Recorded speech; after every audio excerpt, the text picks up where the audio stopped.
Oh, okay. Yeah, I got my mom up there, but like I said, if I get back to the United States once every 3 or 4 years, that's about par for the course for me.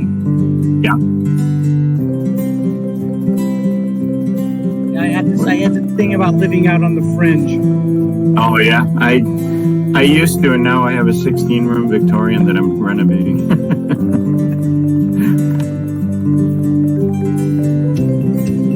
I had a farm for a long time. Cool.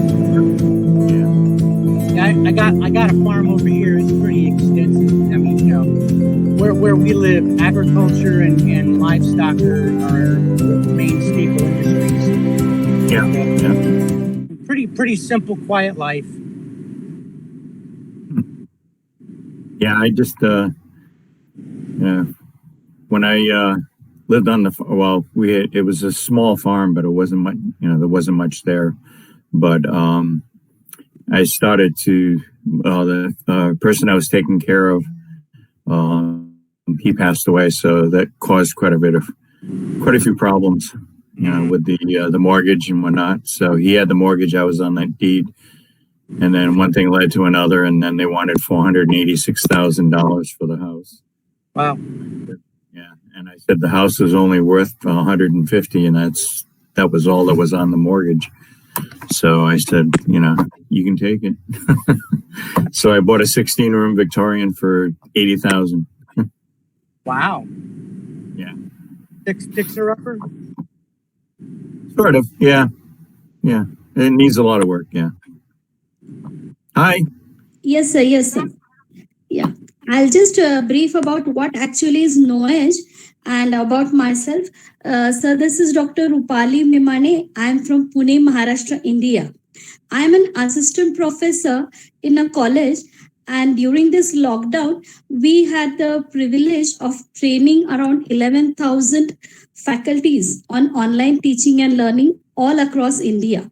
So during that time, this concept of knowledge, that is sharpen your knowledge, came to my mind. So through this platform, we try to select some expertise or anyone who is interested in sharing their knowledge, not only to their city, to their town, but across on through this platform. So that is the basic concept on knowledge. Now I have just shared the link and the video with you, what all webinars we had conducted during this period, right? So this was my initiative. In between, I have also written one book, which is Personify Yourself. During that time, I faced some problems as an author. What topics had to be included? How do I start with it? So I just scribbled something and then finally came out with my book. So this new idea or a concept came to my mind, that why not take an interview of some entrepreneurs like you. So this is the platform, and here we are today with that concept. So everyone has that feeling that yes, we have to write, we need to write something, write a book or something of that sort. So I just want your valuable guidance and suggestions for all the upcoming authors or some budding entrepreneurs who will like to come in this field. Yeah. So I welcome you both on this platform. So now I like to introduce Ian Pack. I hope I am pronouncing the name proper. He's from USA, and I like to I'll ask. And other author we have is Alicia. He is also an author and a very senior, and we can see an expertise person in that. So I'll ask Cian Pak to introduce yourself and tell us brief about yourself. You can also talk about your journey. How did this process start? So over to you, Cian, sir. Well, hello. My name is Sean Paquette. I am a retired Air Force Master Sergeant. I served 24 years active duty from 1989 to 2013. I've also been a private defense contractor in the Middle East for about 6 years. I finally retired out of that rat race right around May of 2018. right around that time, I had started going through a spiritual awakening. I had gone through a lot of stuff in my life, and I'd seen a lot of things in the world, and I'd gone through a lot of trauma, and so I started going through this whole process of trying to come to terms with that trauma and deal with it.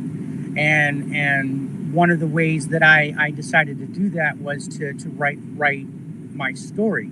Now, my story, in my mind, started all the way back when I was like 10 years old.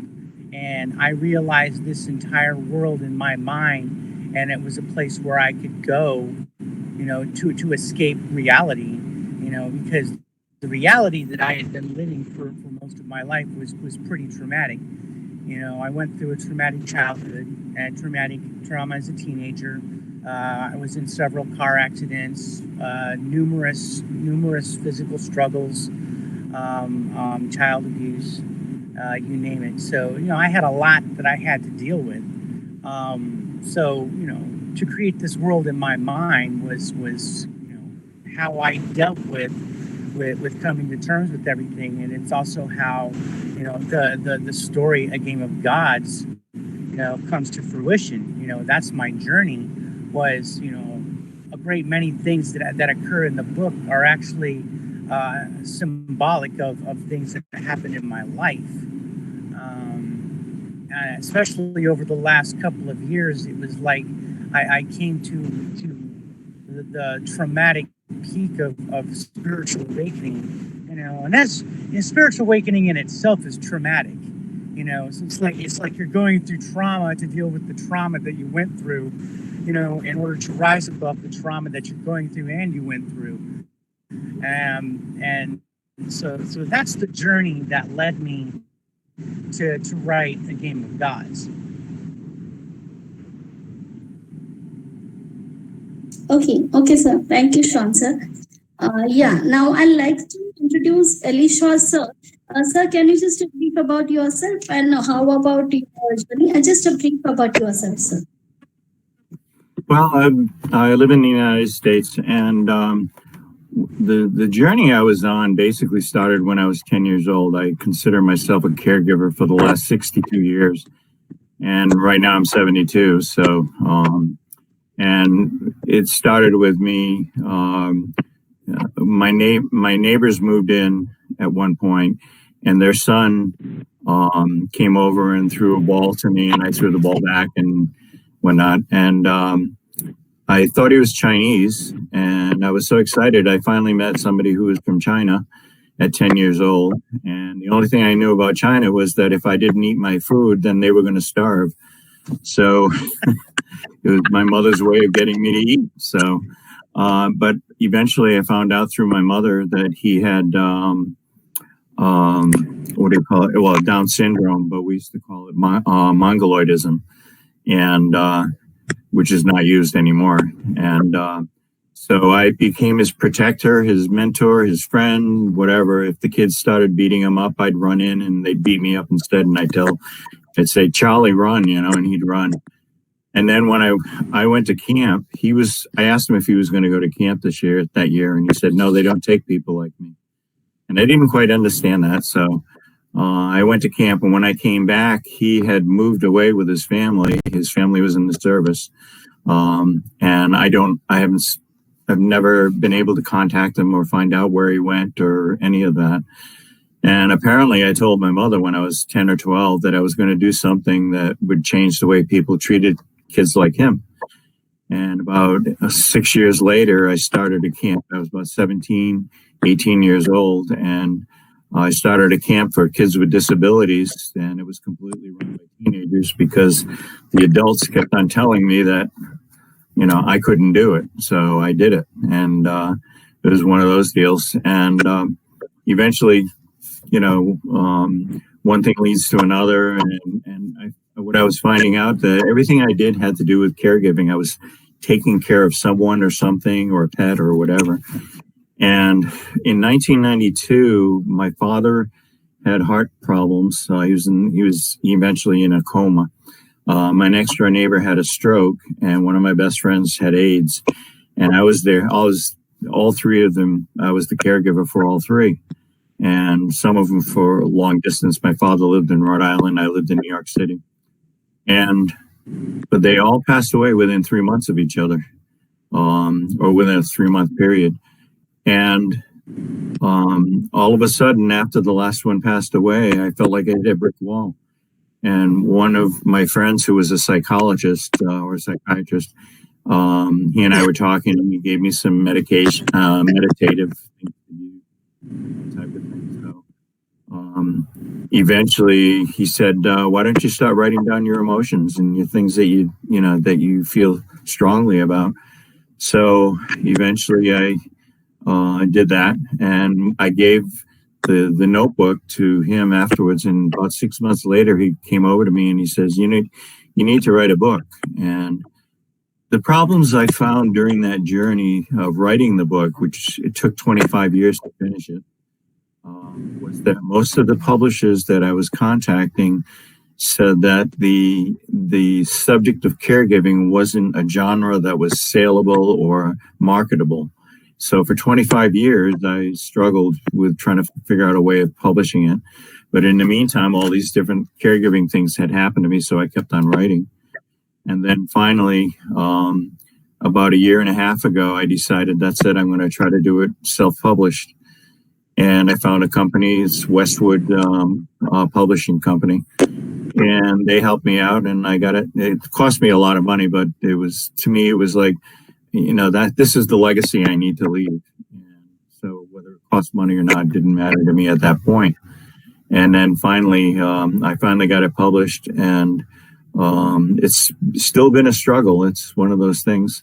My son, who adopted me when he was 9, he was a little black kid when I met him, and still now he's a tall black kid. But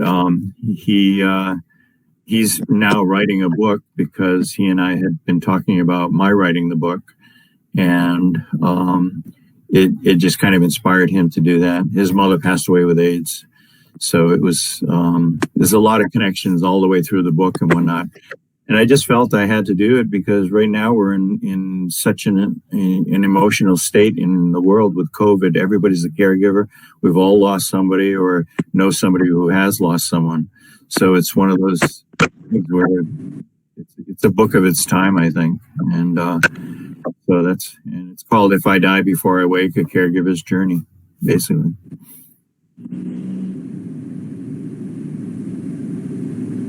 Thank you so much, sir. Now, Sean, sir, can you just tell something about your book and what actually is in the book, and how did the idea or the concept of your book, The Game of Gods, can you just tell us about that? All right. So the concept of the Game of Gods and how I arrived at it was, I have always been interested in spirituality and a lot of fringe concepts, alien conspiracy theories, and things of that nature. So it occurred to me that it would make a really amazing backstory if I was to write the book from a science fiction standpoint, and involve a lot of the conspiracy theories that I had studied and investigated and read about. The whole premise of the Game of Gods is the concept of what if. What if all of these mysterious disappearances that happen across the face of the earth, these millions of people that disappear every year, all of these hundreds and thousands of lost and missing civilizations that vanish without a trace, and what if there was like some sort of cosmic collection point somewhere out there, and there really were, alien forces that were doing everything they could to save humanity, and what if they were using, a shroud of mystery and catastrophe to cover up the removal of these many millions of people, and they're transplanting them to another place in order to save humanity. And as the story goes along, you come to find out that these aliens, I call them the benefactors, they're a very cold and calculating race, and there's a whole lot of, I call it a whole lot of game. There's a whole lot of game going on in the background, and a lot of it starts falling on the shoulders of the one main character, who is a descendant of the eastern Greenland colony that just vanished without a trace, somewhere back around 1200 AD. And his ancestors were transported to this planet called Thria, and he becomes an agent of this overseer of the planet, and I call her the Lady of the Lands. And she's like this deity figure, but what she really is she's like this. She's a machine. She's basically a construct that's been infused with a living consciousness, and she's been alive for a billion years, overseeing this planet. And the whole premise of the book is about second chances.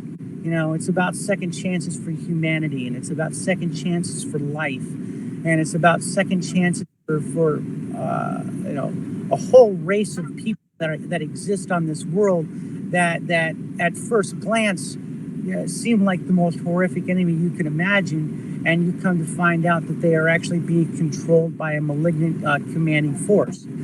So second chances and the deeper meaning of becoming connected to your world and your reality is the premise of the book. Yes, sir. Yes, sir.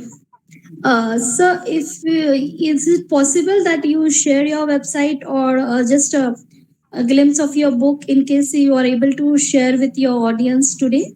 Is it possible? Are you carrying the book with yourself now? I do not have anything prepared for that. Sorry, I'm actually mobile right now. I'm waiting for my family to come out of the supermarket. But I can go ahead. I can provide that to you here probably within a couple of hours if you want. I can give you all that information. Sure, sir. No issues.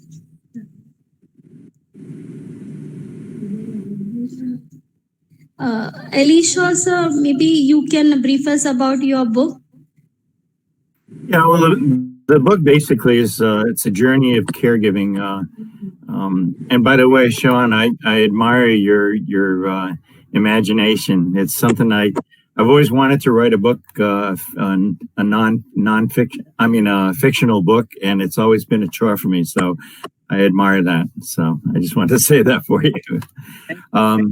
But the book basically was what I found was that when I was the caregiver, I was trying to find, there were so many people that I was working with, some with HIV, some with cancer, and someone had a stroke, Alzheimer's and whatnot.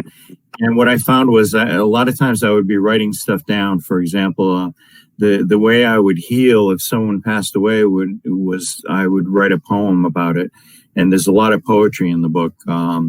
And a lot of it has to do with me resolving my grief basically through the poems and whatnot. And the day that I met my son, we were at a camp. He was my camper, and he gave me a lot of grief at 9 years old. So, but we were sitting on a beach, and I had to reprimand him because he was fighting on the basketball court. So I brought him down to the beach. We were just kind of walking around at the camp. And finally, one day, a little while afterwards, he looked at me and he says, "Do you like me?" And I said, "Well, I don't know. What is there about Homer I should like?" And eventually, the next day, we went to breakfast, and he wrote a whole list of the things that I should like about him. This is a 9-year-old kid, right? And he wrote a whole list of things that I should like about him. And he put it underneath my coffee cup. And when I was going to sit somewhere else. He says, no, you got to sit here. You got to sit here. So I sat there, and he says, you want a coffee? I said, no, I'll get one later. He says, no, you have to have a coffee. So I grabbed the coffee cup, and underneath the coffee cup was this little note and had all these things. So, and what I was finding was I was caring for his mother, but then after she died, he adopted me, basically. I really didn't want any kids, to be honest with you. Had a pretty good life and whatnot. But he taught me more in that period of time since he's been my son. It's just amazing. And being African American also gave me a different glimpse of the African American life, what they're going.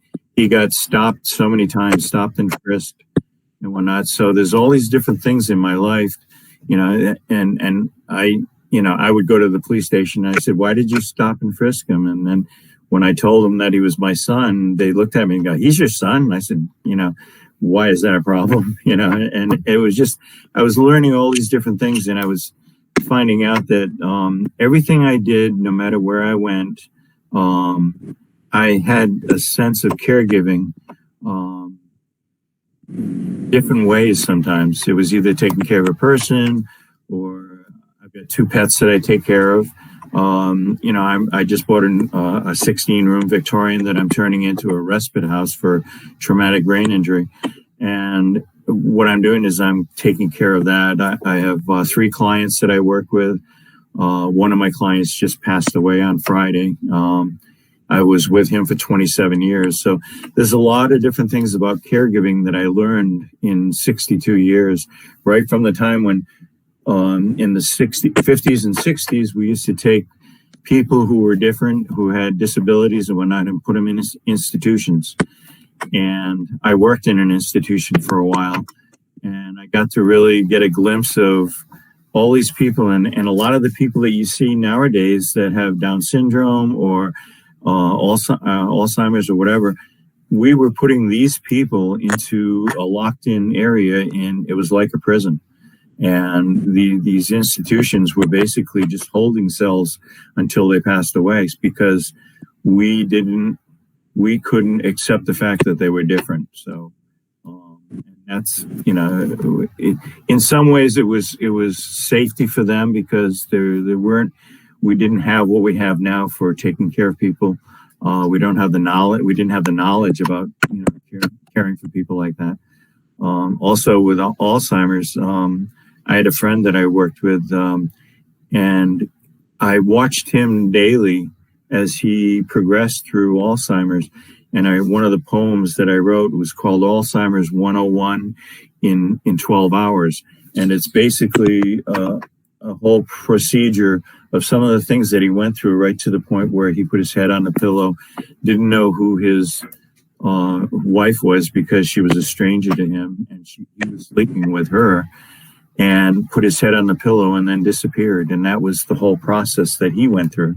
So it was, I was learning so many different things about, and I'm still learning. It's, every day I learn something different, finding out that when you care for somebody, you leave your baggage outside the door because you're the caregiver. And if I walked into one of the kids that I worked with who just passed away, I was with him for 27 years.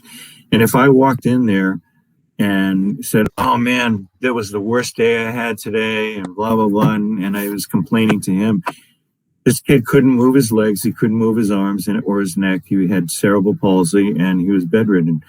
And he would look at me like, you want to have a bad day? You should sit in my bed, And it really woke me up to the fact that, I'm in his world now, he's not in my world, I'm in his world. And until we did a little finagling around and whatnot, then he could become in my world at some point. But initially, as a caregiver, I was walking into their world and not, and that's the way I had to address it, as a caregiver.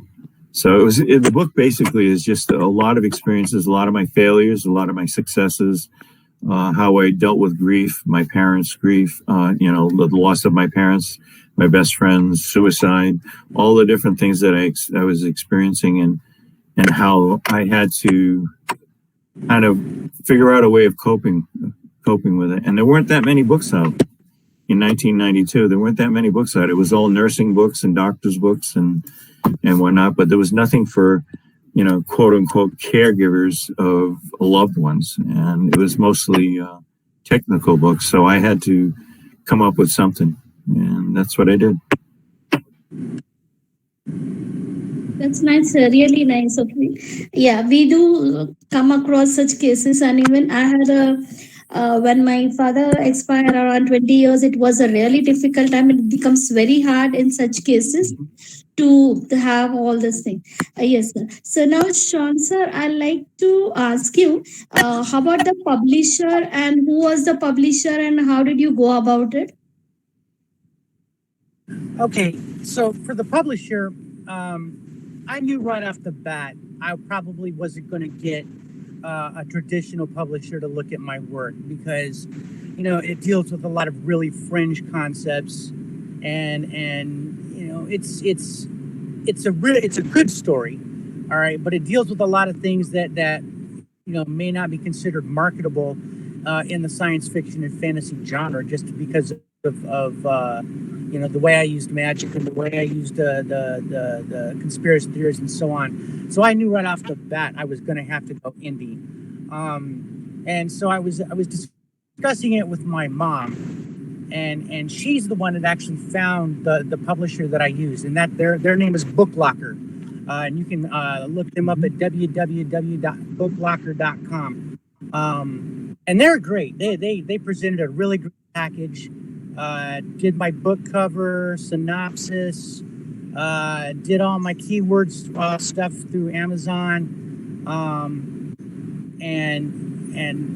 I gotta tell you, I really didn't do a great deal much more research past those guys, because I was so happy with their procedure and how efficiently they worked, that I was like, yeah, this is fine. I'll just go with this. And yeah, it did cost me a fair bit of money. But I had prepared myself for that, because I already knew that indie publishing was going to be, somewhat expensive. So the publisher supported you with the paperback as well as the Kindle edition or the ebooks also. I mean, how was it? I mean, you just had to give him the written manuscript, or you had to edit it yourself?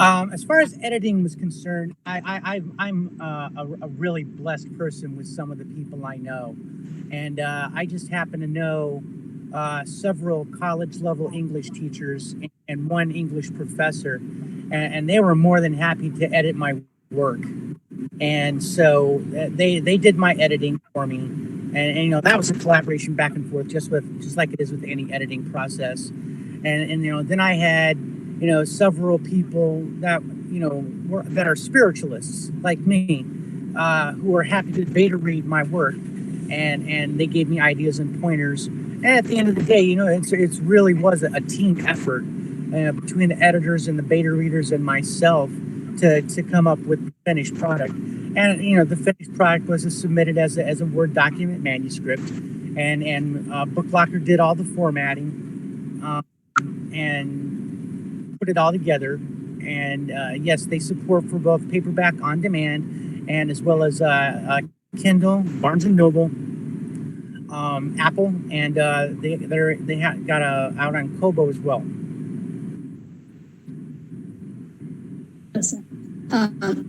Elisha, sir, can you just tell us about your publisher and how did you go about it? Sure, sir. Well, the publishing part was quite the journey, I have to say.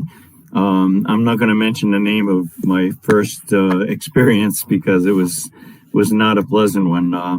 What I found was that there are a lot of people out there, a lot of, I guess, fly-by-night programs or whatever that give you this really great, great thing, then, a good sales job and whatnot. And what I found was I was spending a lot of money and I was not getting any editing done. I wasn't getting any, anything done. And it was just like, well, we have this really good project and whatnot, and we're going to have you see if you want, if you give us another $4,000, we can get you involved in that. And that's the way it went.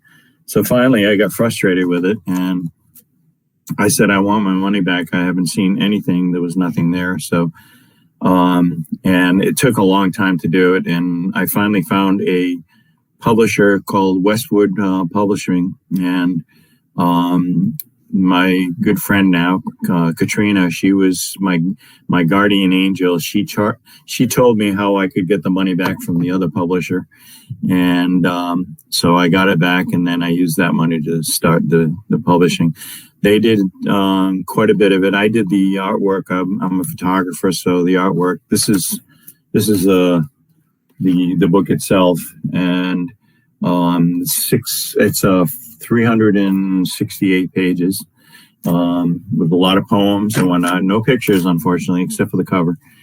And they gave me a lot of freedom to do a lot of this stuff. It was just really amazing. I was so thrilled. My biggest problem is marketing. The marketing. My book is so targeted to. Actually, it's targeted to anybody, really, but it's mostly targeted to people who have lost people, or people who are caring for others and whatnot.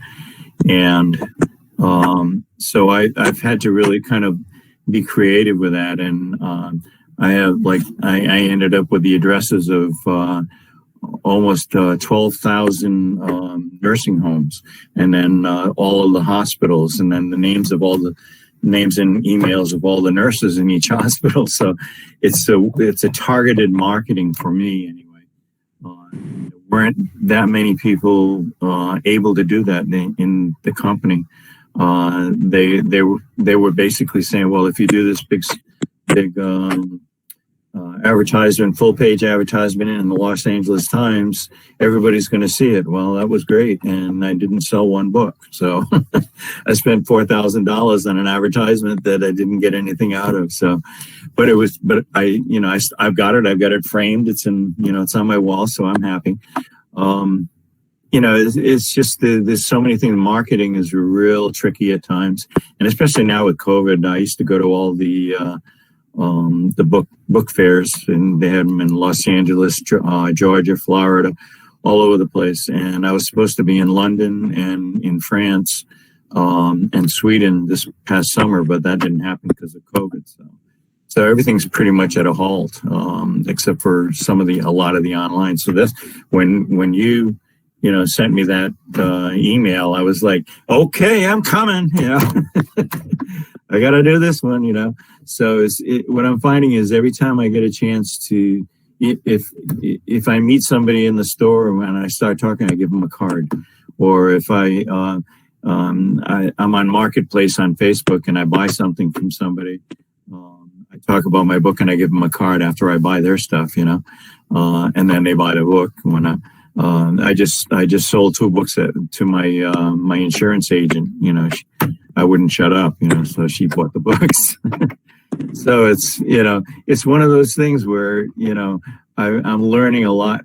Even though I was in marketing for retail for a long time, I'm learning a little bit there's a lot of different stuff that goes with this in with the books and whatnot, in publishing. So it's really been a journey in itself. And I found out now that the only way I could get into the major publishers is if I had a literary agent.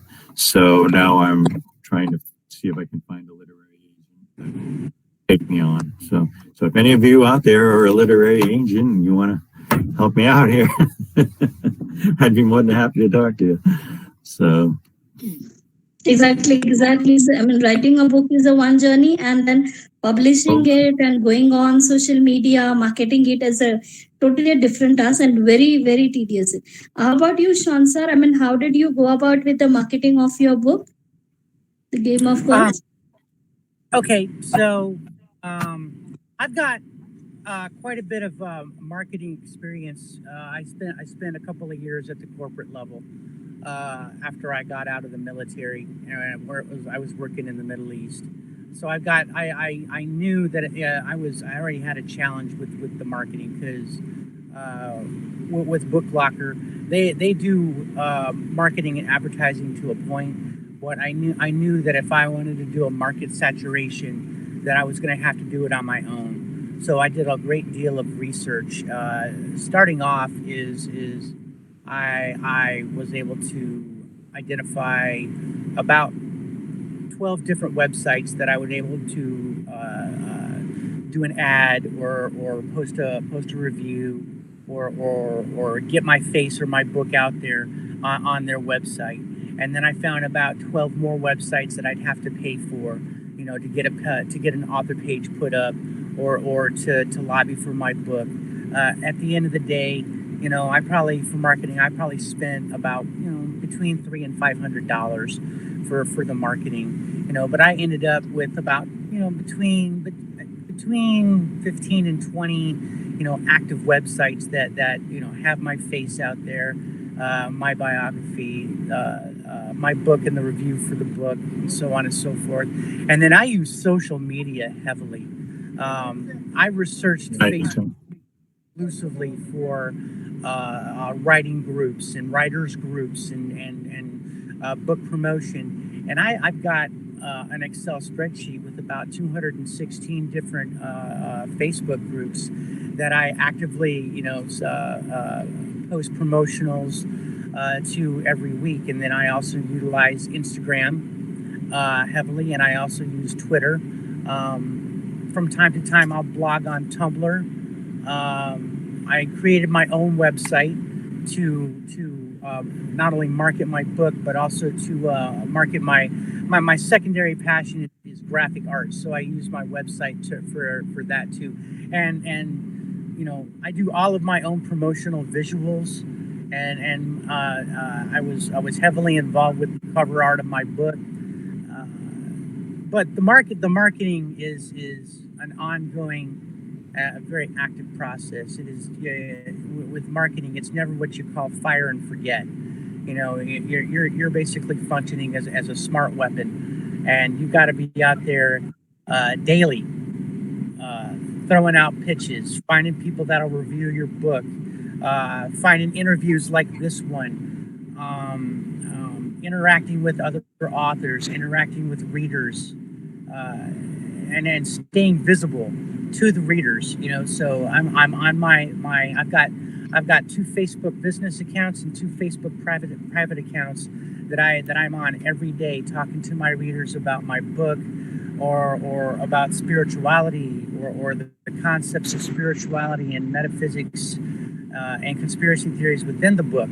And so marketing, I'm like a one-man marketing machine. Yeah, I like what you're saying there, because it's true. It's you really have to get out there and talk. And my theory is, if you don't see the book, you can't buy it. So Yep. And that's it's so true. Yep. Exactly. Yeah. So now I'd like to request you both that can you just give some guidelines or some suggestions to our audience who will be interested in writing a book? So how should they go about it? Many a times it happens that they have something in mind, but they really don't know how to start and how many pages they have to write, whether they'll be able to write a book, who is going to do it. So just a guidance. I mean, we have also seen your journey. How did you go about it? So maybe you can just guide them if they want to come in this industry or whatever, say they like to be authors. So yeah, what do you, sir or Sean, sir?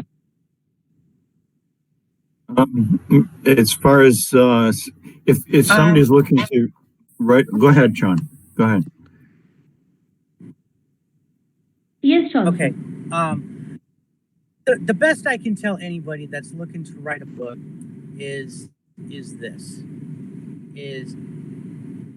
sit down with your favorite delivery media, whether it's a pen and a piece of paper, the notepad application on your phone, my favorite, a Word document on a computer. Sit down and just start. Just write. Don't worry about an audience. Don't worry about the publisher. Don't worry about grammar. Don't worry about punctuation. Don't worry about anything. Just sit down and start writing. Okay? Let your ideas flow out of your mind. All right? Because ideas that sit in your mind are formless thoughts. All right? And until you put them down on paper, they mean nothing. They're just your thoughts. All right? And so until you can transfer them into something tangible, it's just you. You're not doing anything. So sit down and start writing. Don't worry about all the other stuff. That will come later. Now, as far as, conceptualism and things like that, there are many, many, many people out there who will be more than happy to look at your work and give you an unbiased and honest opinion of what they think of it. I utilized several beta readers. I utilized several editors. It didn't cost me a thing. Lots of people will be very happy to say, hey, your book is great or your book sucks. They'll be happy to tell you that. But the first thing that a person needs to realize about being an author is stop thinking about being an author. All right, you got to think about writing your book. Write down your ideas first. Until you actually have a draft manuscript in front of you that is, quasi complete, you're going nowhere. All right, and so many people are afraid and they procrastinate because I don't know what to do. I don't know what to say. I don't know what this is going to sound like. Who cares what it sounds like? It's your book. It's your thoughts. Write them down on paper. Once you have them down on paper, then you can start. It's like I think of it kind of like a blank canvas or a block of clay or a chunk of stone. Is you start with the rawest material you have. All right, and then you chip away until you got it the way you want it to look, and then you have people come in and take a look at your stuff, and they help you polish it until it's ready to submit. That's the best advice I can give anyone when it comes to being an author. I agree with that totally. That's the only thing I can add to that basically is that, it took me 25 years to write my book. It started in 1992. There were times when I didn't think I was ever going to finish it. I still don't think I've finished it. Even though it's published. There's times when I want to add a couple of chapters to it. But for anybody writing anything, what I found is you have to have a passion for it. You can't just sit down and say, I'm going to write a story. And I mean, initially, a lot of it, like you said, Sean, a lot of it has to do with just writing stuff down. Eventually, it may mean something. Maybe you can add to it or grow from it. It's almost like you said, creating a sculpture.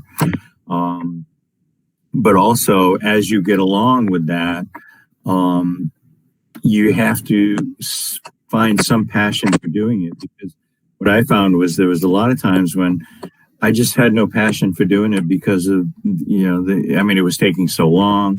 I never thought I was going to ever get it published. I was rejected from so many different places.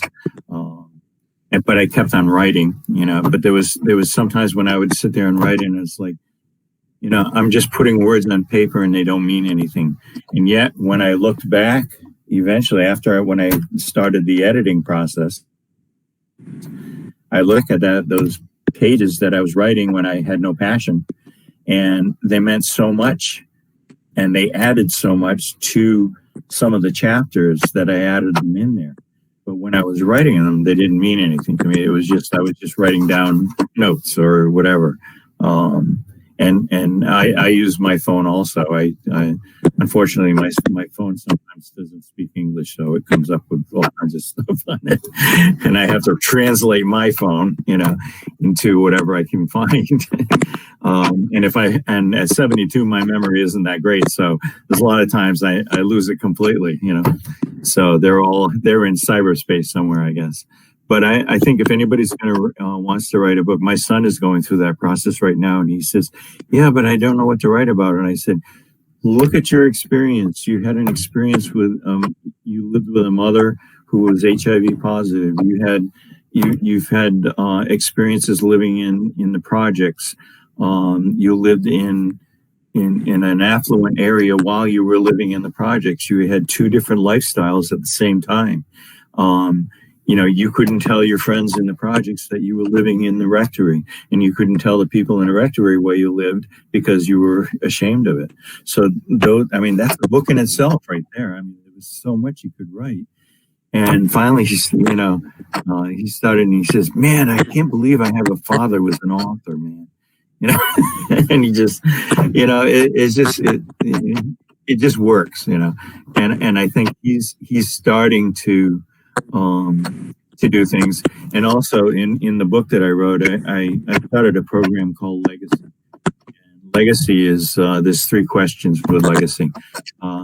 If you were to leave my presence, leave this room, or leave this earth, how do you think you'll be remembered? And you kind of study that, and you kind of look around and see why or whatever. And then the second question is, how would you like to be remembered? And you kind of go through that process, and knowing what people think of you, and then how would you like to be remembered? And you kind of look at that. And the third question is, what is it you need to do to change or include or add to or exclude or whatever in your life to create the legacy that you want to leave? And what I found, and I did that with people with HIV because they were dying in the 80s and 90s, and they didn't want to be a number or a statistic. And so I started the program Legacy, and I said, well, what would you like them to think of you as? And they started telling me, and I said, well, what is it you need to do? So I started that program just from that. And my son has given me 2 grandchildren, and one of them is only 2 years old now. And I'm probably not going to be seeing him get married or graduate, considering I'm 72, although I may. I keep telling my son I'm going to live to 120 just to piss him off. But what I'm doing right now to leave a legacy for him is I do videotapes, and I talk to him like he's 16 or 17 years old, and I do the videos on the computer, and I talk about my feelings. I talk about COVID because he's living at 2 years old in the midst of COVID, so him learning from me actually what really happened instead of a history book is going to be so valuable for him. And I started doing that because I would have given anything to have a video of my father talking to me. And I know I can't do that because it doesn't exist.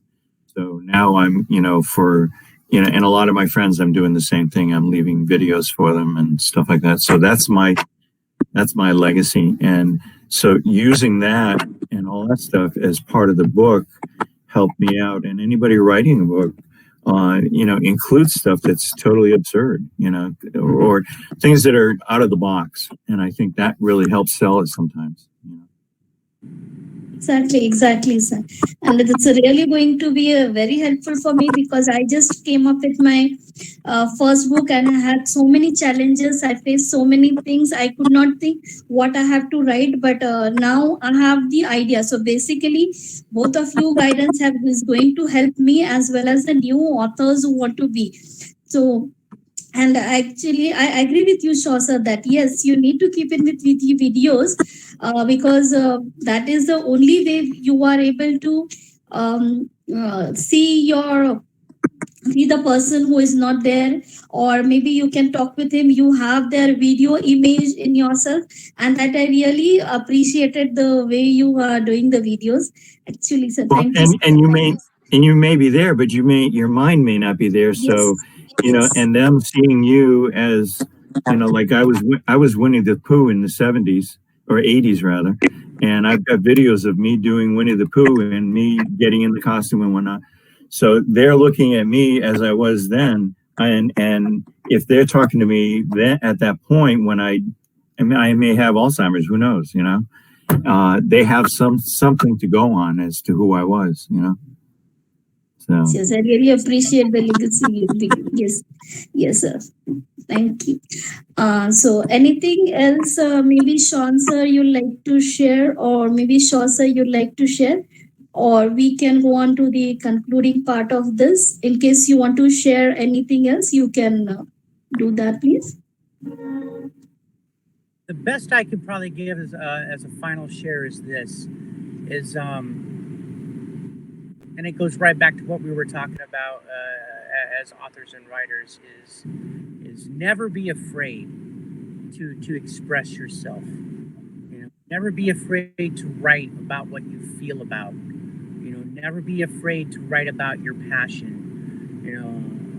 My passions in life are my spirituality and how I come to terms with trauma and how I've made myself a better person. Never be afraid to dig real deep down inside into those dark places inside you and pull that forward and express, because, my mom said it very succinctly one time. She's like, everybody's got a story, and it's all about getting it down on a piece of paper and creating a deliverable product. But everybody's got a story, and no one should ever be afraid to write it.